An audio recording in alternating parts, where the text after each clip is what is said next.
बिस्मिल्लाहिर्रहमानिर्रहीम। अस्सलामु अलैकुम वरहमतुल्लाहि वबरकातुह।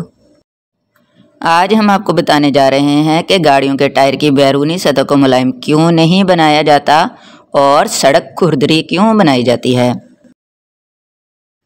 जो चीज़ें खुरदरी होती हैं यानी वो मुलायम नहीं होती, उनमें एक कुव्वत पाई जाती है जिसे रगड़ की कुव्वत कहते हैं यानी फ्रिक्शनल फोर्स।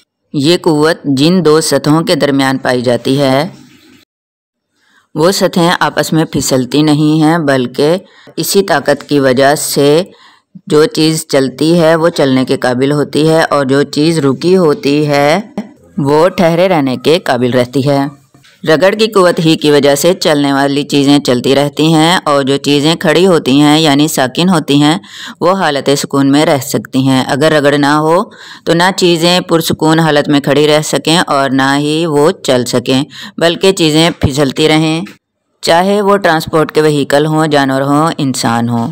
हर शय को चलने या ठहरे रहने के लिए फ्रिक्शनल फोर्स की ही ज़रूरत होती है। अब तक के लिए इतना ही। अगली वीडियो तक अल्लाह हाफिज़।